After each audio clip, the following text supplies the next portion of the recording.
yung paghingi ng interim release ng lawyers ni dating Pangulong Rodrigo Duterte. At makakasama po natin si Attorney Maria Cristina Conti, ICC Assistant to Counsel. Good morning, ma'am. Welcome back po.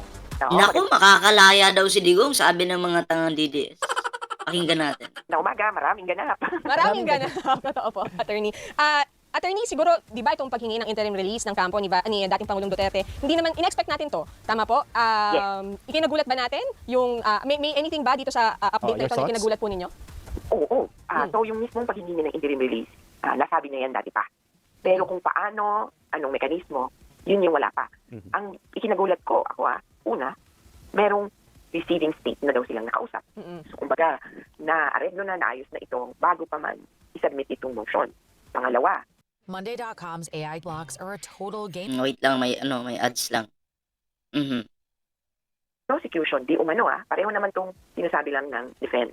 Pangalawa, yung prosecution, di umano ay pumayag na na hindi kumontra dito sa motion na ito.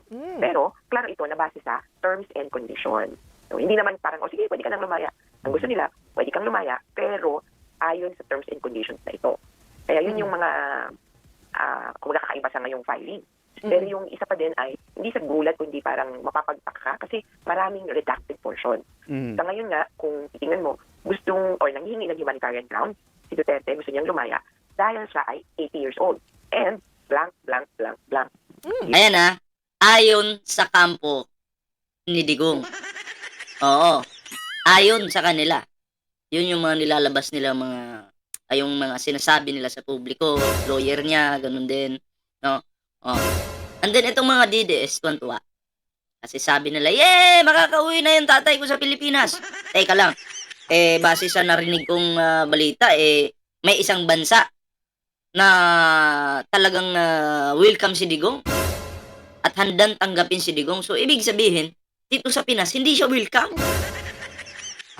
Hindi talaga. Oo. Sa ibang bansa, posible yun.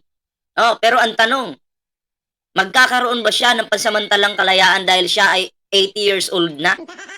Hindi pa naman siguro siya nasiraan ng ulo para magkaroon ng ganyang proseso.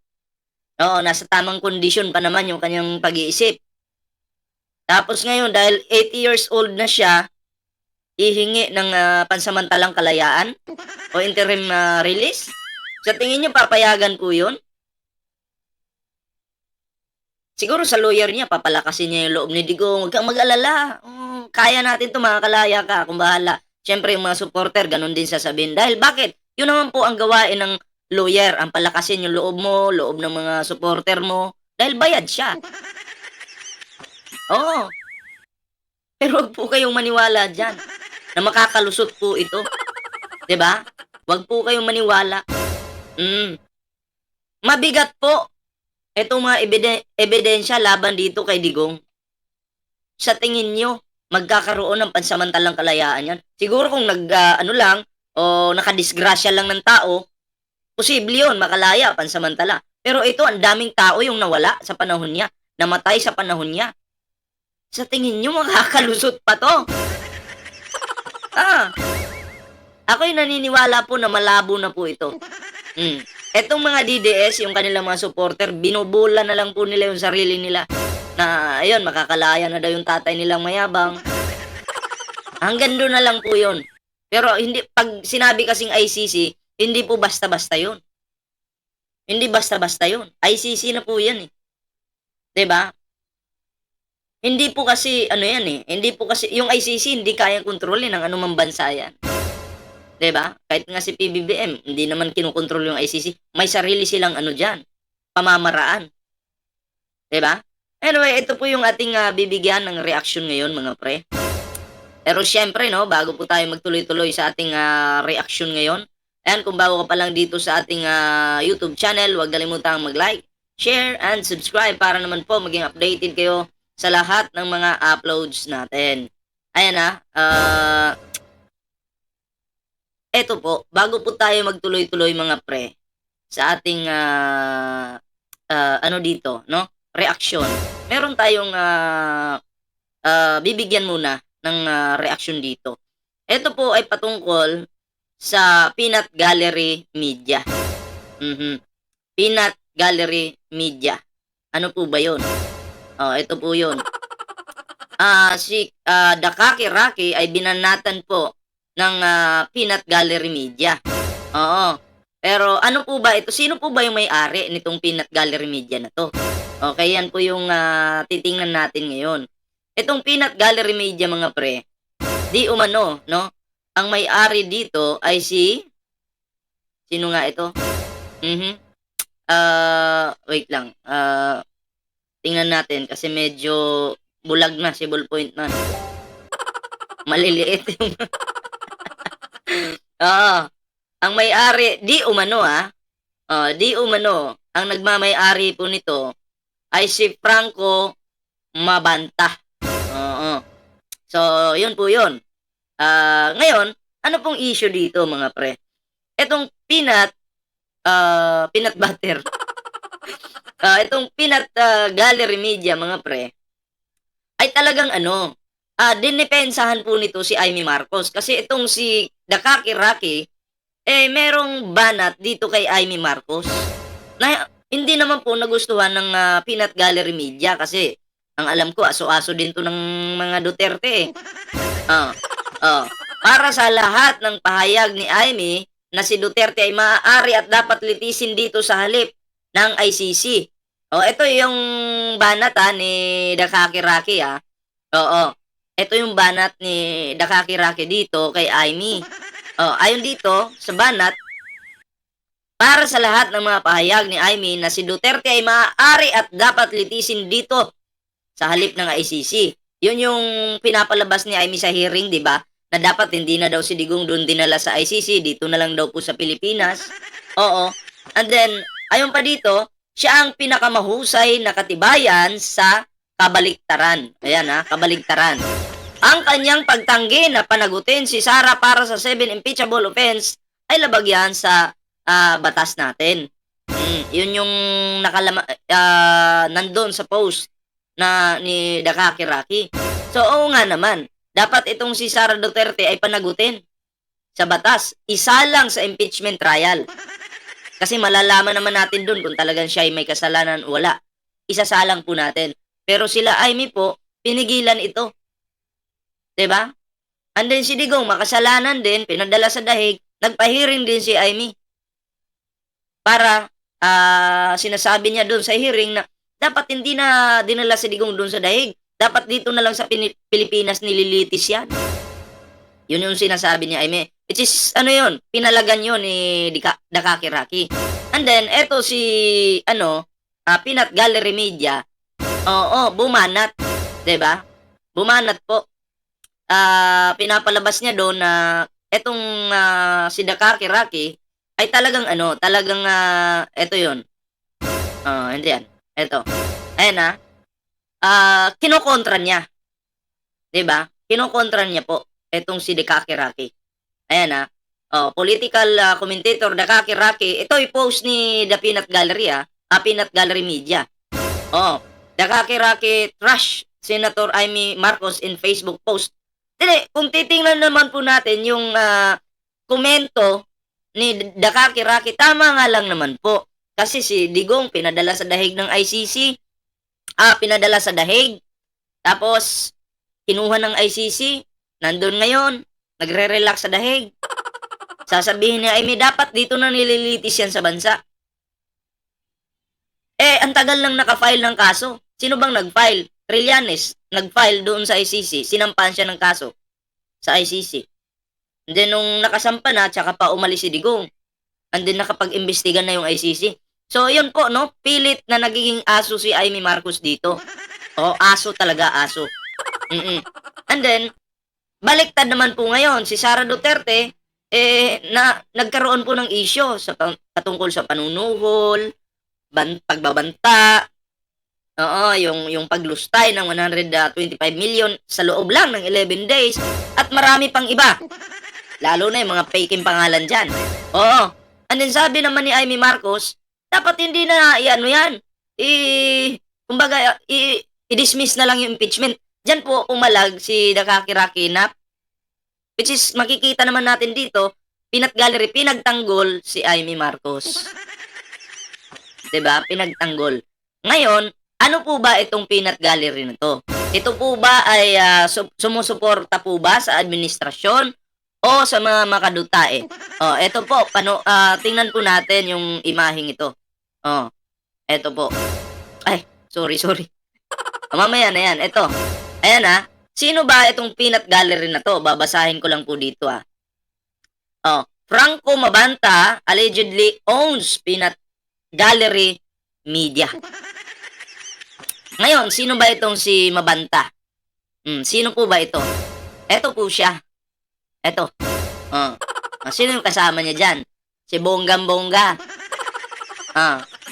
Bonggam-Bongga. Close. Sana all. Kaya pala, itong mga nagsasabi ng katotohanan para sa mga Pilipino ay kinukontra nitong peanut gallery na to. Peanut gallery media. Kinukontra po. Di umano siya yung nagmamay-ari niyan. Ngayon, ano bang issue ng taong ito? Tingnan natin. Basahin po natin. Asa na ba yun? Ayan. Ano bang issue? Ayan basahin po natin. Kilala nyo ba? May nag-post May nag-post. Hindi po ito. May nag-post. Ayan, may nag-post. Sabi dito, kilala nyo ba ang Peanut Gallery Media? Isang, pseudo online news organization na nabuhay at binuo para tumulong sa kandidatura ni Manong Chavit. Ayan So, tumulong, nabuhay para sa kandidatura ni Manong Chavit. So, bago lang. Okay. Alam nyo ba kung kanino ito? May bubuwet na bumulong na ito ay kay Franco Mabanta. Di umano Di umano kay Franco Mabanta yan. Basahin natin to. Itong nasa baba. May nag-comment. Si Franco Mabanta ba yung rapist? Uy! Hindi, nagtatanong lang yung nasa baba Nagtatanong lang naman. I mean, 6 molester? Uy! I mean, pervert? Teka lang, ako'y magtatanong. May issue ba to si Franco Mabanta? Patungkol sa mga ganyan? Ibang klase? May tanong, binabasa ko lang naman At nagtatanong ako, syempre. Ayan yung problema, Huwag po kayong magpapaniwala sa mga banat ng mga sinungaling na tao. Marami dyan, nagkalat. Kasi yung mga sinungaling na tao dyan, may mga matitinding issue yan. Alam nyo naman, pag kampo ng kadiliman, mahilig sa mga pokpokels. Hindi lang pokpokels, kahit mahilig mambastos. Sino ba kasing pinagmanahan nila? Walang iba, yung nakakulong na pastor. Kaya itong si Dakaki-Raki, binabanatan niya. Gusto niyang pabagsakin. Gusto niyang siraan. Kasi tinik po ito sa lalamunan nila Diba? So, yun po yung reaction natin dyan. Kaya, itong Peanut Gallery Media na to, alam naman po natin, fake news yung mga pinapalabas nito.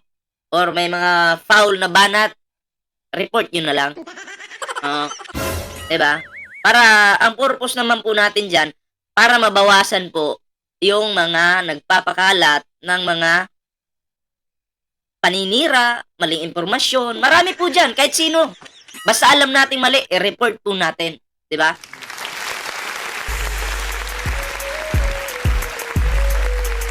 So, yun. Ayun move na po tayo dito sa pinaka-main topic natin. Patungkol naman sa di umano'y pansamantalang kalayaan ng inyong tatay. Panoorin po natin ang video ito. Sana ba yun? Yan. Yun. Ganon. Oo, hindi natin malaman kung ano yung iba pang dahilan. Attorney, ano po ba ang ibig sabihin ng temporary release sa konteksto ng ICC proceedings? Paano po ito naiiba sa regular na bail o piyansa? Yung regular na bail o piyansa, ikaw ang nagbibigay ng pera. Tapos yung pera, property, or baka cash ban mo sa surety, kapag hindi ka sumipot sa hearing, yun lang naman ang kailangan Kailangan sumipot ka sa hearing. Pag di ka sumipot sa hearing, mawawala sa'yo yung pera na isinangla mo, parang ganon, or ipinasok mo doon. Dito, sa totoo may itsura tayong ganito. Nakakalimutan siguro ng marami kasi hindi ginagamit. Ang tawag ay release on recognizance. Yung recognizance ay pagkilala, o sige, ibibilin kita sa isang tao, o kaya sabihin sa institusyon, o ano kita dito sa office of the mayor, or mayor ng city nyo. Siya ang bahala. Siya ang mag-e-ensure Okay. na sisipot ka. Ganon yung karakter ng release, interim release ICC. Pero sa ICC kasi, ano din ang bawat interim release ay case-to-case basis, kumbaga, parang more or less nothing or no two interim releases or conditional releases will be the same. Kasi depende yan sa terms and conditions, anong itsura, gano'n. Sa ICC, yung interim release ay hindi din talaga quote-unquote tunay na kalayaan. Ito ay under very strict conditions na ibibigay ng korte. At dun sa papayag na parang magtitake in sa'yo at yun ay receiving state. Opo. Ma'am, so ibig ba sabihin, ano yun? Sa jail facility ba ilalagay yung isang... Hindi naman. Kumbaga, parang nasobra yata pag hindi release. May medyo kalayaan kasi alis ka na sa kulungan. Hindi ka ibabalik sa kulungan. Hindi naman yung parang pinatago ka sa, patago muna dyan sa jail. Hindi naman sa ganun. Okay. So paano pwedeng may bahay na, paano pwedeng house arrest? Ganun po ba mangyayari? Pwede. Saan Pwede ilalagay? siyang mag-mall, ganan. Pwede siyang, oo. Depende sa terms and conditions kasi, di ba sa atin, pamilya tayo sa furlough o kaya yung parang, yung release para umatid ng burol, umatid ng medical furlough. Yun, yung naintindihan na natin, yung sinasabi ni Atty. Conti, yung interim release, parang halimbawa may namatayan ka sa pamilya mo. Syempre, ililibing na ngayon. Or mag-a-attend ka ng burol. Diba? Yun. Pwede kang sumama doon. Hindi sasama sa libingan, ha? O pwede kang sumama sa paglibing. Okay? Hindi ka sasama doon sa loob. Sasama ka kasi pamilya mo 'yun. Okay? 'Yun yung isa sa binigay na example dito. So, humanitarian furlough, pwede din kasi yun dito. So, kung ang terms ng interim release mo ay nakalabas ka for 1 day, At makikita natin yan sa mga pelikula noon. Namatay na yung nanay mo. Okay ba sa'yo na sige, puntahan mo yung nanay mo, pinayagan na siya eh. Tapos nag-imot-imot itong artista. Malaki yung kasalanan ng nanay ko sa akin. Hindi na ako pupunta, hindi na ako sasama sa paglibing. May mga ganun, di ba? saka sa St. Peter's na punerarya at papunta sa libingan, so kasama yun doon sa interim release mo. Kung yung interim release mo ay temporary, na pangmatagalan, at ang pagtira mo ay, ito yung problema, di ba? Hindi natin alam. Nakatira ka sa isang bahay, hindi ka pwedeng umalis ng bahay. O pag ganun yung terms, edi parang hindi ka rin makakalabas. Pero pag yung terms ay, pwede kang, ikaw ay palalayain sa, kunyari, Quezon City. At maraming tawag dyan, maraming level. Level 1, pwedeng sa bahay ka lang, bawal ka lumabas dyan. Yung pangalawa naman, pwede kang mag-ikot-ikot. Ganun pala. katulong ang Quezon City Local Government Unit na i-ensure na ikaw ay hindi makakalis. Isang pwedeng term din ay hindi, isusuko mo ang iyong passport. Hindi ka pwedeng gumalagala, mag-intercontinent. So yan yung mga hindi natin masilip kasi nakaredact yung terms and conditions. Both na offered ni Duterte at yung hinihingi or yung nakaset out daw ng receiving state. Ang daming ang redacted na mga information, halimbawa kung saang bansa siya dadalhin. Pero ang ICC, if I'm not mistaken po, Atty. Conti, ay merong interim release agreements with Belgium at Argentina. So ito lang po ba yung bansa na pwede niyang pagdalhan? Wait lang, may ads. Hindi naman. Oo. Pero yan yung kumbaga meron ng experience. Hmm. At naging willing na rin sila. Bagaman inoto ang Belgium ay minsan tumanggi na yan. Para kasing lumulutang na si Belgium. Sabi ko, hirap mag-speculate. Pero lumulutang na si Belgium pero hindi mo rin masasabi agad-agad kasi nung si Alfred Yekatom na ang nagsasabing, actually hindi niya kasi kumaga quote-unquote inareglo or hindi niya nilapitan agad. In-offer niya lang sa motion. Sabi niya, actually okay naman sa amin. Ganito pag Belgium, nire-request ko sana na tanggapin ako. Sabi ng Belgium, hindi wala kaming ganung agreement at hindi ko kaya na i-secure siya. Nako. Pwedeng tumanggi nitong either Belgium or Argentina. Pero pwede rin umuo, no? Ang malinaw lang ay the receiving state is far or malayo dun sa geographic scope ng situation. So malayo daw sa Pilipinas or sa Davao. Okay. So ngayon, attorney, wala pa tayong idea talaga kung saan, kung ano yung bansang pumayag. So, sa Pilipinas, malayo. Davao, malayo. So, ang pagkakaintindi ko dito, ay hahanap ng lugar na malapit. Pero ayon sa kampo ni Digong, meron na daw bansa na handang tanggapin si Digong. Ang tanong, totoo kaya yon o palusot lang? Alam naman po natin ang mga lawyer, napupuno po sila ng kasinungalingan para ipagtanggol yung kanilang kliyente. Totoo po yan, ha? Which is, naintindihan ko yun. Trabaho nila yun, eh. Trabaho nila yun. Naintindihan ko yun. Kaya, yung ako, hindi po ako kumbinsido sa sinasabing meron ng bansa na handang tumanggap kay Digong. Hindi po ako kumbinsido dyan. Hindi po ako naniniwala dyan. Oo, at saka sabi nga namin, uulitin natin, kumbaga, kung sisain pa, mas dun tayo sa anong terms and conditions. Okay. Pero Pwede ma'am, bang mag-mall? Tama yung Yes. tanong kanina, diba? Pwede bang mag-mall nang hindi nagpapaalam? Oo. Pwede bang... Tapos, depende kung sabihin nila, laging may police escort. Kaya namin mag-provide yan, di ba? pero sagot yun ng bansa. Walang, Sagot, oo. oo. Pero anong terms and conditions po ba kung sakali ang gusto po ng kampo ninyo, Attorney Conti? Well, syempre, depende din kasi yan sa rason. So kung yung rason mo, ito, sabi na, may sakit, kailangan niya pumunta ng hospital. So within the vicinity of the hospital, kailangan niyang pumunta, doctor's appointment, or kung magpapalbulari mo, papahilot, sa massage, ano man. At klaro doon kung ano yung scope. Pero aside from that, una, magsusurrender sana siya ng passport para hindi siya mag-intercountry. Baka mamaya, Schengen visa yan eh. Yes. Baka mag-16 country tour din, katulad ng anak niya. Tapos, ang isa pang klaro restriction, hindi siya pwedeng makipag-usap sa media para makapag-inflame or makasabi pa ng kung ano man sa kanyang mga supporters. Ayun, dapat lang talaga. Na hindi na, kasi baka mamaya, nakalabas lang siya, magyabang na naman. Diba? Pangit yun, yung puro yabang. Dapat katotohanan lang tayo. Importante yun sa ibang mga kaso na yung supporters din ay naging kabahagi ng krimen. Kaya tumutulong sila, kumbaga, sa perpetration or perpetuation of the crime. So, in a sense, Attorney Conti, okay lang naman ang interim release basta na ayon sa terms and conditions at may restrictions. Pero, babalikan ko, Oh. depende din sa rason. Okay. Kung reasonable. Sa ngayon, kaya ako, ano ba to? Paano yung rason? Matanda na daw si Digong, 8 years old na daw. Sapat ba rason yon? Para sa akin, hindi po. Kasi dito nga sa ating bansa, Pilipinas, may nakukulong nga dito, 8 years old. Meron pang 80 plus. Iwan ko lang, may 90 ba? Oo. Pero nangyayari po yan sa Pinas. Partida ha, mainit po yung kulungan dito sa Pilipinas. Kumpara dyan sa Dahig, malamig po dyan. Paano mahihirapan si Digong dyan? Ang sarap na nga ng buhay dyan sa kulungan eh.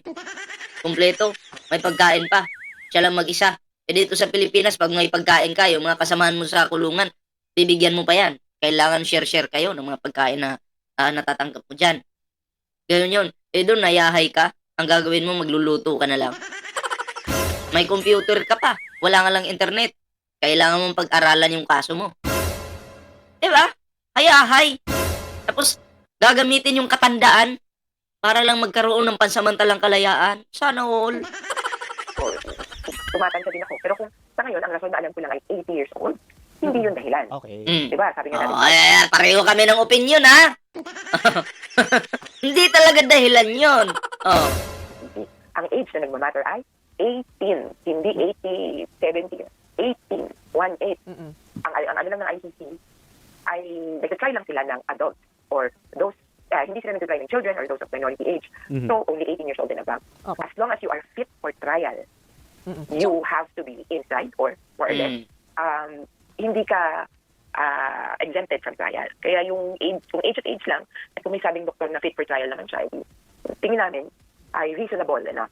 Unreasonable na manghingi siya ng Okay. interim release. Pero yung blank, Ayan na. In-explain na ni Attorney Conti. Malabo si Digong magkaroon ng pansamantalang kalayaan. Malabo pa. Malabo pa sa kulay brown na tubig. Malabo pa sa tinta ni Pusit. Klaro yun ha. Baka kontrahin nyo pa. Paano ba yan? Kasi Attorney Conti, yung mga DDS na nakikinig sa atin dito, nawala na naman ng pag-asa. mapapaisip kami kung ano ba ito. Ma'am, panghuling tanong na lang po. So ano ang gagawin po ng kampo ng mga biktima? Iba-block nyo po ba ito? Any legal action na gagawin po ninyo?